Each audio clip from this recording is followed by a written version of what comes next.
राधे राधे, जय श्री कृष्णा। आज मैं श्रीमद् भागवत गीता का अध्याय नंबर 9 का सीरियल नंबर 9 को पढ़ रहा हूँ। इसके अंदर श्री रूप गोस्वामी ने कर्म के बारे में बताया है। श्री रूप गोस्वामी कहते हैं कि जब तक हम इस जगत में हैं तब तक हमें कर्म करना पड़ता है। हम कर्म करना बंद नहीं कर सकते।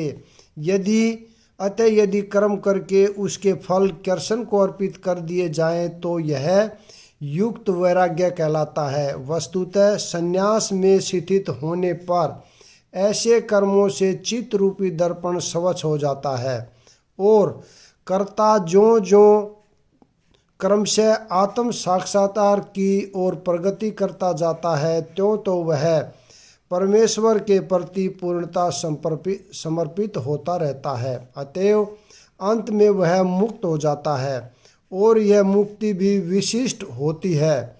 इस मुक्ति से वह ब्रह्मा ज्योति में तदाकार नहीं होता अपितु भगवत धाम में प्रवेश करता है। यहाँ स्पष्ट उल्लेख है माम उपैस्यसि, वह मेरे पास आता है अर्थात मेरे धाम वापस आता है। मुक्ति की 5 विभिन्न अवस्थाएं हैं और यहाँ यह स्पष्ट किया गया है कि जो भक्त जीवन भर परमेश्वर के निर्देशन में रहता है वह ऐसी अवस्था को प्राप्त हुआ रहता है जहाँ से वह शरीर त्यागने के बाद भगवत धाम जा सकता है और भगवान की प्रत्यक्ष संगति में रह सकता है।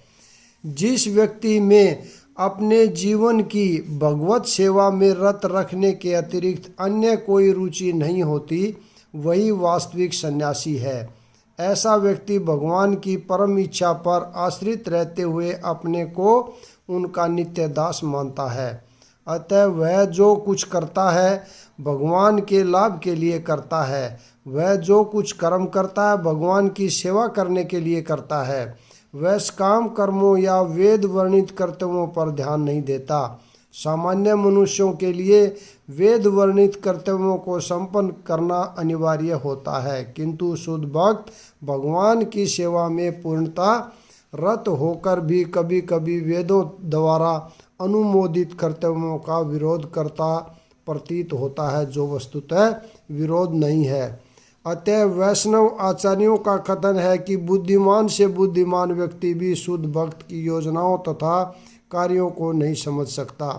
ठीक शब्द है तार वाक्य क्रिया मुद्रा विज्ञे न बुझे। इस प्रकार जो व्यक्ति भगवान की सेवा में रत है या निरंतर योजना बनाता रहता है कि किस तरह भगवान की सेवा की जाए, उसे ही वर्तमान में पूर्णता मुक्त मानना चाहिए और भविष्य में उसका भगवत धाम जाना ध्रुव है। जिस प्रकार कृष्ण आलोचना से परे हैं उसी प्रकार वह भगत की सारी भौतिक आलोचना से परे हो जाता है। मैं न तो किसी से द्वेष करता हूँ न ही किसी के साथ पक्षपात करता हूँ। मैं सबों के लिए समभाव हूँ, किंतु जो भी भक्ति पूर्वक मेरी सेवा करता है वह मेरा मित्र है, मुझ में स्थित रहता है और मैं भी उसका मित्र हूँ। यहाँ यह प्रश्न किया जा सकता है कि जब कृष्ण का सबों के लिए समभाव है और उनका कोई विशिष्ट मित्र नहीं है तो फिर वे उन भक्तों में विशेष रुचि क्यों लेते हैं जो उनकी दिव्य सेवा में सदैव लगे रहते हैं। किंतु यह भेदभाव नहीं है, यह तो सहज है। इस जगत में हो सकता है कि कोई व्यक्ति अत्यंत उपकारी हो किंतु तो भी वह अपनी संतानों में विशेष रुचि लेता है। भगवान का कहना है कि प्रत्येक जीव चाहे वह जिस योनि का हो उनका पुत्र है। अतः वे हर एक को जीवन की आवश्यक वस्तुएं प्रदान करते हैं। वे उस बादल के सदृश हैं जो सबों के ऊपर जल वृष्टि करता है, चाहे यह वृष्टि चट्टान पर हो या स्थल पर या जल में हो। किंतु भगवान अपने भक्तों का विशेष ध्यान रखते हैं।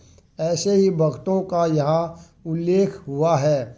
वे सदैव कृष्ण भावनामृत में रहते हैं। फलतः वे निरंतर कृष्ण में लीन रहते हैं। कृष्ण भावनामृत शब्द ही बताता है कि जो लोग ऐसे भावनामृत में रहते हैं वे सजीव अध्यात्मवादी हैं और उन्हीं में स्थित हैं। भगवान यहाँ स्पष्ट रूप से कहते हैं, मयि ते अर्थात वे मुझ में हैं, फलतः भगवान भी उनमें है। इससे ये यथा माम प्रपद्यन्ते तास्तथैव भजाम्यहम् की भी व्याख्या की जाती है। जो भी मेरी शरण में आ जाता है उसकी मैं उसी रूप में रखवाली करता हूँ। यह दिव्य आदान प्रदान भाव विद्यमान रहता है, क्योंकि भक्त तथा भगवान दोनों सचेतन हैं। जब हीरे को सोने की अंगूठी में जड़ दिया जाता है तो वह अत्यंत सुंदर लगता है, इससे सोने की महिमा बढ़ती है, किंतु साथ ही हीरे की भी महिमा बढ़ती है। भगवान तथा जीव निरंतर चमकते रहते हैं और जब कोई जीव भगवान की सेवा में प्रवृत्त होता है तो वह सोने की भांति दिखता है, भगवान हीरे के समान है। अतः यह संयोग अति उत्तम होता है। शुद्ध अवस्था में जीव भक्त कहलाते हैं। परमेश्वर अपने भक्तों के भी भक्त बन जाते हैं। यदि भगवान तथा भक्त में आदान प्रदान का भाव न रहे तो सगुणवादी दर्शन ही न रहे। मायावादी दर्शन में परमेश्वर तथा जीव के मध्य ऐसा आदान प्रदान का भाव नहीं मिलता, किंतु सगुणवादी दर्शन में ऐसा होता है। प्रायः यह दृष्टांत दिया जाता है कि भगवान कल्प वृक्ष के समान है और मनुष्य इस वृक्ष से जो भी मांगता है भगवान उसकी पूर्ति करते हैं, किंतु यहाँ पर जो व्याख्या दी गई है वह अधिक पूर्ण है। यहाँ पर भगवान को भक्त का पक्ष लेने वाला कहा गया है। यह भक्त के प्रति भगवान की विशेष कृपा की अभिव्यक्ति है। भगवान के आदान प्रदान भाव को कर्म के नियम के अंतर्गत नहीं मानना चाहिए। यह तो उस दिव्य अवस्था से संबंधित रहता है जिसमें भगवान तथा उनके भक्त कर्म करते हैं। भगवत भक्ति इस जगत का कार्य नहीं है, यह तो उस अध्यात्म जगत का अंश है जहाँ शाश्वत आनंद तथा ज्ञान का प्राधान्य रहता है। यदि कोई जन्ध्य से जन्ध्य कर्म करता है, किंतु यदि वह भक्ति में रत रहता है तो उसे साधु मानना चाहिए, क्योंकि वह अपने संकल्प में अडिग रहता है। इस श्लोक का सदुराचार शब्द अत्यंत महत्वपूर्ण है, अतः हमें इसे ठीक से समझना होगा। जब मनुष्य बंद रहता है तो उसे दो प्रकार के कर्म होते हैं, प्रथम बंध और द्वितीय स्वाभाविक। जिस प्रकार शरीर की सुरक्षा करने या समाज तथा राज्य के नियमों का पालन करने के लिए तरह तरह के कर्म करने होते हैं, उसी प्रकार से बंध जीवन के प्रसंग में भक्तों के लिए कर्म होते हैं जो बंध कहलाते हैं। इनके अतिरिक्त जो जीव अपने आध्यात्मिक स्वभाव से पूर्णता भिन्न रहता है और कृष्ण भावनामृत में या भगवत भक्ति में लगा रहता है, उसके लिए भी कर्म होते हैं जो दिव्य कहलाते हैं। ऐसे कार्य उसकी स्वाभाविक स्थिति में संपन्न होते हैं और शास्त्रीय दृष्टि से भक्ति कहलाते हैं।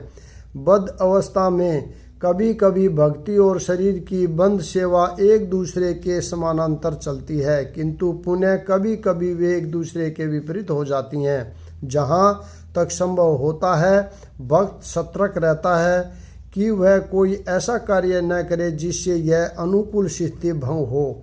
वह जानता है कि उसकी कर्म सिद्धि उसके कृष्ण भावनामृत की अनुभूति की प्रगति पर निर्भर करती है, किंतु कभी कभी यह देखा जाता है कि कृष्ण भावनामृत में रत व्यक्ति सामाजिक या राजनीतिक दृष्टि से निंदनीय कार्य कर बैठता है, किंतु इस प्रकार के अक्षणिक पतन से वह अयोग्य नहीं हो जाता।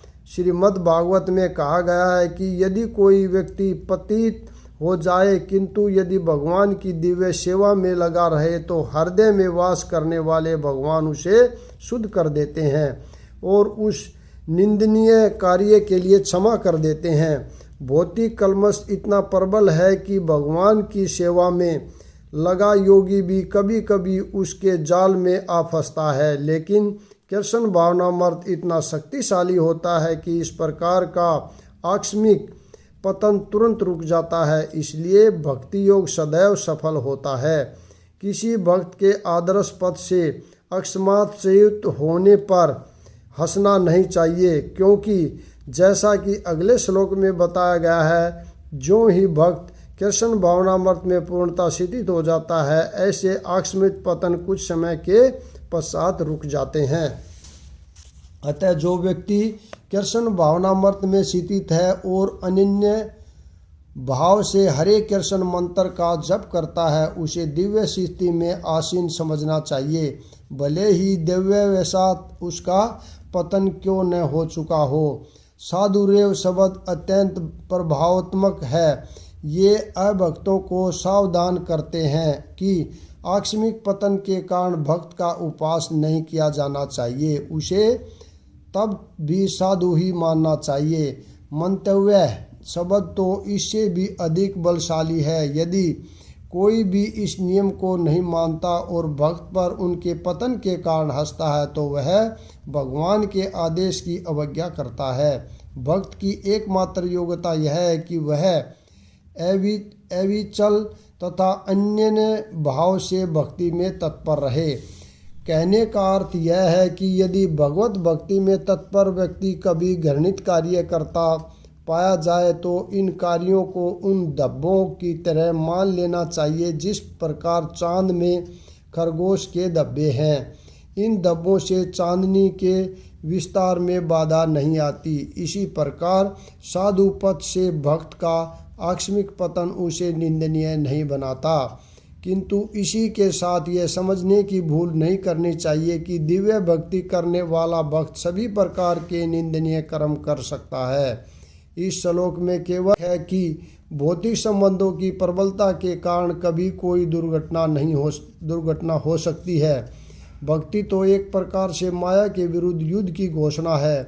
जब तक मनुष्य माया से लड़ने के लिए पर्याप्त बलशाली नहीं होता, तब तक आकस्मिक पतन हो सकते हैं, किंतु बलवान होने पर ऐसे पतन नहीं होते, जैसा कि पहले कहा जा चुका है। मनुष्य को इस श्लोक का दुरुपयोग करते हुए अशोभनीय कर्म नहीं करना चाहिए और यह नहीं सोचना चाहिए कि इतने पर भी वह भक्त बना रह सकता है।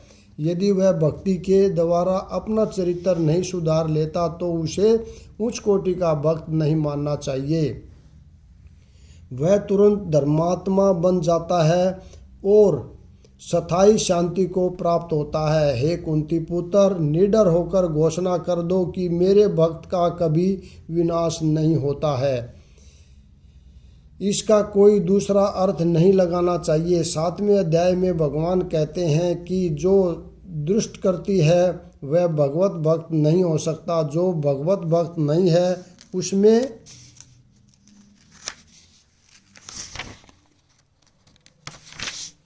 उसमें कोई भी योग्यता नहीं होती।